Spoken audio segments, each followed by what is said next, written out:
Hi guys, आप सबका हमारे यूट्यूब चैनल तस्में कैरियर एकेडमी पे स्वागत है। गाइज, आज जो हम आपको डिटेल देने जा रहे हैं वो देने जा रहे हैं आईबी रिक्रूटमेंट 2025 के नोटिफिकेशन के बारे में।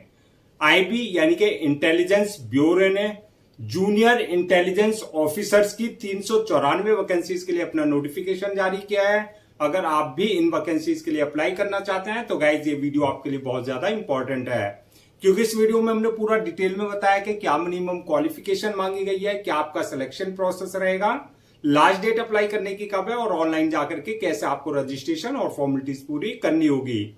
तो गाइस पूरा वीडियो देखिएगा और साथ ही साथ में हमारे इस यूट्यूब चैनल को सब्सक्राइब कर लें, लाइक करें और ज्यादा से ज्यादा शेयर करें।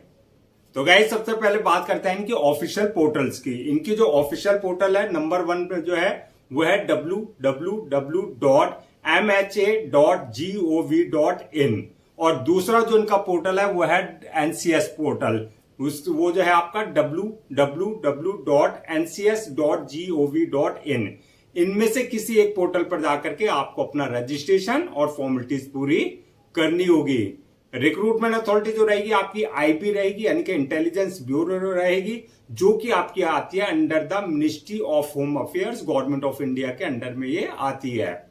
एग्जाम नेम की अगर बात करें तो ये आपका जियो ग्रेड सेकंड टेक एग्जामिनेशन 2025 के नाम से आपका एग्जाम कंडक्ट किया जाएगा। पोस्ट नेम की अगर बात करें तो ये आपकी ग्रुप सी लेवल की पोस्ट रहेगी, जो कि आपकी नॉन गेजेटेड और नॉन मिनिस्ट्रियल पोस्ट रहेगी। पोस्ट का नाम junior intelligence officers grade second की रहेगी, जो कि आपकी परमानेंट यानी कि रेगुलर जॉब्स रहेंगी। जेंडर की बात करें तो मेल एंड फीमेल यानी कि man and women both can apply for these vacancies. Job location selection होने के बाद जो आपका ऑल ओवर इंडिया कहीं भी पोस्टिंग दी जा सकती है। अप्लाई आप ऑल ओवर इंडिया किसी भी स्टेट से जो है अप्लाई कर सकते हैं। अप्लाई मोड आपका ऑनलाइन रहेगा, ऑफलाइन किसी भी तरह का कोई कम्युनिकेशन या कॉरेस्पॉन्डेंस नहीं किया जाएगा। अब बात करते हैं रजिस्ट्रेशन की। तो रजिस्ट्रेशन जो इसके स्टार्ट हो गए हैं वो 23 अगस्त 2025 से रजिस्ट्रेशन स्टार्ट हो चुके हैं और लास्ट डेट जो है रजिस्ट्रेशन की यानी कि अप्लाई करने की वो है 14 सितंबर 2025। तो 23 अगस्त 2025 से लेकर के 14 सितंबर 2025 के बीच में आपको इनका ऑफिशियल पोर्टल पर जाकर के अपना रजिस्ट्रेशन और फॉर्मेलिटीज पूरी करनी होगी। अब बात करते हैं रिटर्न एग्जाम डेट की। तो रिटर्न एग्जाम डेट अभी कोई भी डेट अनाउंस नहीं की गई है। जल्दी ही इनके ऑफिशियल पोर्टल पर जो है रिटर्न एग्जाम डेट भी अपडेट कर दी जाएगी। एडमिट कार्ड की अगर बात करें तो जो भी आपकी रिटर्न एग्जाम डेट आएगी उससे 2 या 3 दिन पहले आप अपना एडमिट कार्ड इनके ऑफिशियल पोर्टल से डाउनलोड कर सकते हैं। एग्जाम सेंटर्स की अगर बात करें तो आपका ऑल ओवर इंडिया मोस्टली जो मेजर सिटीज है वहां पर आपका जो है एग्जाम सेंटर्स डाले जाएंगे। अब बात करते हैं एप्लीकेशन फीस की, यानी कि एप्लीकेशन फीस क्या रखी गई है। तो अगर आप जनरल, ओबीसी या ईडब्ल्यूएस इस कैटेगरी में फॉल करते हैं तो आपके लिए एप्लीकेशन फीस चाहे 650 रुपए रखी गई है, और अगर आप एससी, एसटी, फिजिकल हैंडीकैप या फीमेल इस कैटेगरी में अगर आप फॉल करते हैं तो आपके लिए एप्लीकेशन फीस 550 रुपए रखी गई है।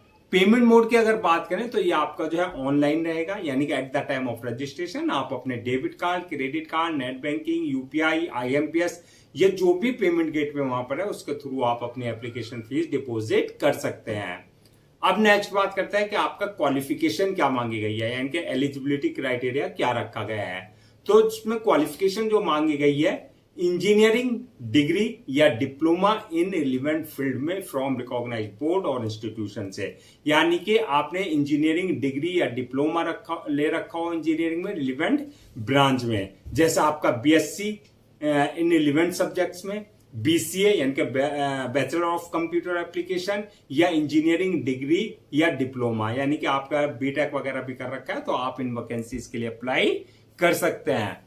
अब बात करते हैं एज लिमिट की, यानी कि क्या एज लिमिट रखी गई है। तो मिनिमम 18 साल और मैक्सिमम 27 साल रखी गई है। 18 और 27 के बीच में अगर आपकी एज है तो आप इन वैकेंसीज के लिए अप्लाई कर सकते हैं। Age relaxation as per government rules and regulations, जो रिजर्व कैटेगरीज वाला है उनको जो एज रिलैक्सेशन दिया जाता है वो प्रॉपर आपको दिया जाएगा।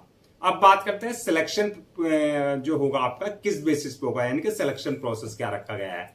तो ये आपको जो है मल्टीपल स्टेजेस रहेंगे जो आपको क्लियर करनी होगी। तो इसमें जो रहेगा आपका रिटन एग्जामिनेशन फर्स्ट स्टेज जो रहेगी, यानी कि आपका ये टीयर 1, टीयर 2 और टीयर 3 यानी कि 3 स्टेजेस पे होगा। टीयर 1 में आपका रिटन एग्जामिनेशन होगा, जो आपका रिटन एग्जाम कंडक्ट किया जाएगा। टीयर 2 में आपका स्किल टेस्ट, यानी कि जो आपका स्किल टेस्ट होगा, और टीयर 3 जो रहेगा आपका इंटरव्यू वाली स्टेज रहेगी। जो ये तीनों स्टेजेस क्लियर कर लेंगे, नेक्स्ट स्टेज रहेगी उनके डॉक्यूमेंट्स वेरिफिकेशन की, यानी कि at the time of registration जो भी डॉक्यूमेंट्स आपने अपने अपलोड किए हैं वो सारे डॉक्यूमेंट्स आपका ओरिजिनल चेक किए जाएंगे। और लास्ट स्टेज जो होगी मेडिकल एग्जामिनेशन की, यानी कि जिस पोस्ट के लिए आपने अप्लाई किया उसके लिए देखा जाएगा कि आप फिजिकली और मेंटली पूरी तरीके से फिट हैं या नहीं है। तो ये मल्टीपल स्टेजेस रहेंगे जो आपको क्लियर करनी होगी। अब बात करते हैं जो आपका टीयर 1 है, यानी कि स्टेज 1 जो है, जो रिटन एग्जाम है, उसका क्या एग्जाम पैटर्न रहेगा, क्या उसका सिलेबस रहेगा। तो ये आपका ऑब्जेक्टिव टाइप क्वेश्चन होंगे, यानी कि MCQ type multiple choice questions होंगे। टोटल क्वेश्चंस आपके 100 क्वेश्चंस रहेंगे, जो कि आपके 100 ही मार्क्स के रहेंगे, यानी कि एक क्वेश्चन आपका 1 मार्क का हो गया। टाइम की अगर बात करें तो इसमें 120 मिनट आपको पेपर को सॉल्व करने के दिए जाएंगे, यानी कि 2 घंटे का टाइम दिया जाएगा। निगेटिव मार्किंग की बात करें तो ये इसमें जो है निगेटिव मार्किंग का प्रोविजन रखा गया है, यानी कि अगर आप गलत आंसर देते हैं, रॉन्ग आंसर देते हैं, तो आपका जो है निगेटिव मार्किंग आपकी की जाएगी।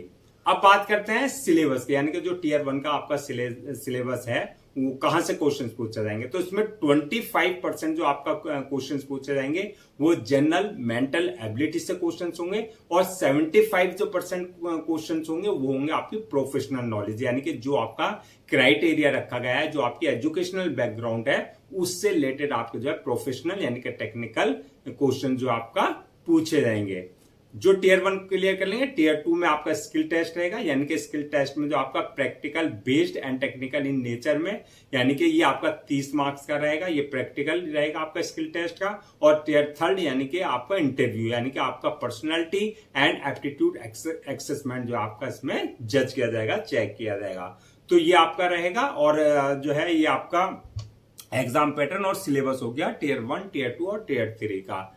अब बात करते हैं फाइनल मेरिट लिस्ट किस बेसिस पे बनेगी। तो फाइनल मेरिट लिस्ट की अगर हम बात करें तो आपका रिटन एग्जाम में जो मार्क्स ऑब्टेन किया है, प्लस स्किल टेस्ट में जो मार्क्स ऑब्टेन किया है, प्लस इंटरव्यू में, यानी कि टीयर 1, टीयर 2, टीयर 3 में जो आपकी परफॉर्मेंस रही है उस बेसिस पे आपकी फाइनल मेरिट लिस्ट तैयार की जाएगी। अब बात करते हैं सैलरी एंड अलाउंसेस की। तो सैलरी की अगर बात करें तो हम स्टार्टिंग 25,500 से लेकर के 81,100 के बीच में रहेगी। सिलेक्शन होने के बाद जो आज जैसे जैसे आपका एक्सपीरियंस होगा उसके अकॉर्डिंग आपका इंक्रीमेंट और प्रमोशन होता रहेगा। अलाउंसेस एंड अदर्स बेनिफिट्स की अगर बात करें तो ये as per government rules and regulation जो दिए जाते हैं वो प्रॉपर दिए जाएंगे। जैसे आपका डियरनेस अलाउंसेज, आपका जो मेडिकल फैसिलिटीज वगैरह जो भी अलाउंसेज है, हाउस अलाउंसेज वगैरह, ये सब आपको जो है एज पर नॉर्म्स दिए जाएंगे। अब बात करते हैं कि जो ये आपकी 394 वैकेंसीज है, अगर हम इनको कैटेगरीज वाइज ब्रेक डाउन करें, यानी कि किस कास्ट के लिए कितनी वैकेंसीज रिजर्व रखी गई है, तो जनरल वालों के लिए 157 वैकेंसीज रिजर्व रखी गई हैं, ओबीसी वालों के लिए 117 है, एससी वालों के लिए 60 है, एसटी वालों के लिए 28 है, और ईडब्ल्यूएस वालों के लिए 32 वैकेंसीज जो है रिजर्व रखी गई हैं। इस तरीके से आपकी 394 वैकेंसी जो है फिल की जाएगी। अब बात करते हैं नेक्स्ट के अप्लाई करने से पहले क्या क्या डॉक्यूमेंट्स आपको रेडी रखना है। तो डॉक्यूमेंट्स की अगर बात करें तो सबसे पहले जो आपके एकेडमिक सर्टिफिकेट्स हैं, जैसे 10th की मार्कशीट, 12th की मार्कशीट सर्टिफिकेट, इसके अलावा जो आपकी बैचलर डिग्री है, चाहे वो इंजीनियरिंग डिग्री है, चाहे वो इंजीनियरिंग डिप्लोमा है, चाहे बीसी है, वो सारे, या बीएससी इन रिलेवेंट सब्जेक्ट में है, तो ये सारे डॉक्यूमेंट चाहे आपने सेमेस्टर वाइज किया है चाहे ईयर वाइज किया है, ये सारे आपको स्कैन कॉपी करा करके पहले से ही रखने हैं। इसके अलावा बर्थ सर्टिफिकेट, यानी कि 10th की मार्कशीट में डेट ऑफ बर्थ मेंशन नहीं है तो बर्थ सर्टिफिकेट आपको पास कंसर्न अथॉरिटी से होना चाहिए। इसके अलावा caste certificate, income certificate, domicile certificate, और आपका जो है डिसेबिलिटी सर्टिफिकेट। अगर आप किसी भी तरह का कोई रिजर्वेशन इन सर्टिफिकेट का लेना चाहते हैं तो आपके पास कंसर्न डिपार्टमेंट और कंसर्न अथॉरिटी से आपके पास ये सारे सर्टिफिकेट्स होने चाहिए। इसके अलावा ID proof, address proof, passport size photo, signature वगैरह, ये सब आपको पहले से ही जो है रखने हैं स्कैन कॉपी करा करके। अब बात करते हैं कि आपका जो है अप्लाई करने का क्या प्रोसीजर रखा गया है। तो जैसा कि हमने स्टार्टिंग में बताया था, पूरा प्रोसेस ऑनलाइन रहेगा, ऑफलाइन किसी भी तरह का कोई कम्युनिकेशन या कॉरेस्पॉन्डेंस नहीं किया जाएगा। तो सबसे पहले आपको जो इनके ऑफिशियल पोर्टल्स है, 2 पोर्टल हमने बताए हैं, उसमें से किसी भी एक पोर्टल पर जाकर के, जो आपके 2 पोर्टल हैं मैं रिपीट कर देता हूं, www.mha.gov.in, और सेकंड पोर्टल जो है एनसीएस का वो है www.ncs.gov.in पर। इनमें से किसी एक पोर्टल पर जाकर के आपको अपना रजिस्ट्रेशन और फॉर्मेलिटीज पूरी करनी है। तो सबसे पहले आपको इनको पोर्टल पर जाकर के जो है अपना जो रिक्रूटमेंट कैरियर वाला सेक्शन है वहां पर आपको क्लिक करना है। उसके बाद अप्लाई ऑनलाइन का लिंक आएगा, उस पर क्लिक करना है। यहाँ पर इस बात का ध्यान देना है, अगर आपने इनके पोर्टल पर अपना आपको पहले से रजिस्टर नहीं करा रखा है तो आपकी जो बेसिक डिटेल्स है, वैलिड ईमेल आईडी है और मोबाइल नंबर से अपना आपको रजिस्टर करा लेना है, यानी कि वहां से आपके क्रेडेंशियल यानी कि यूजर नेम और पासवर्ड जनरेट करना है। अगर ऑलरेडी आपने इनके पोर्टल पर अपना आपको रजिस्टर करा रखा है तो जो आपके यूजर नेम पासवर्ड है यानी कि क्रेडेंशियल है उससे ही लॉगिन करना है। लॉगिन करने के बाद आपका एप्लीकेशन फॉर्म आएगा। एप्लीकेशन फॉर्म को आपको जो है पूरा डिटेल्स आपको एक्यूरेट फिल करनी होगी। डिटेल्स फिल करने के बाद नेक्स्ट ऑप्शन आएगा अपलोड योर डॉक्यूमेंट्स का, यानी कि जो भी आपके डॉक्यूमेंट्स है वो सारे डॉक्यूमेंट्स आपको अपलोड करने होंगे, चाहे वो आपका एकेडमिक सर्टिफिकेट्स हैं, चाहे वो आपके बीटेक या इंजीनियरिंग की डिग्री, डिप्लोमा जो भी है वो सारे आपको जो है अपलोड करने होंगे। साथ ही साथ में पासपोर्ट साइज फोटो, सिग्नेचर वगैरह जो भी रिक्वायर्ड डॉक्यूमेंट्स है वो सारे डॉक्यूमेंट्स आपको अपलोड करने हैं। डॉक्यूमेंट्स अपलोड करने के बाद नेक्स्ट ऑप्शन रहेगा आपका मेक पेमेंट का, यानी कि जो भी आपकी एप्लीकेशन फीस है वो आपको अपनी कैटेगरी के अकॉर्डिंग जो ऑनलाइन डिपोजिट करनी होगी।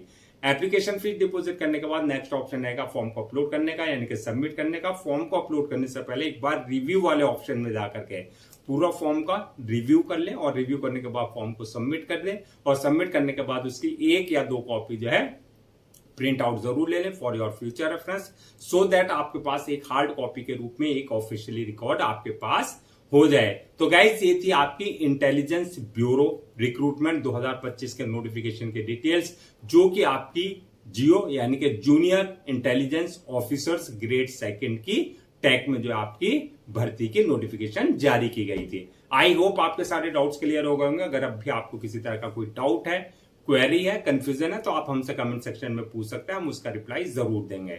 मैं एक बार फिर से रजिस्ट्रेशन डेट और लास्ट डेट जो है रजिस्ट्रेशन की रिमाइंड करा देता हूं, सो दैट आप उसे नोट डाउन कर लें। इसके जो रजिस्ट्रेशन स्टार्ट हो गए हैं 23 अगस्त 2025 से रजिस्ट्रेशन स्टार्ट हो चुके हैं, और लास्ट डेट जो है रजिस्ट्रेशन की यानी कि अप्लाई करने की वो है 14 सितंबर 2025।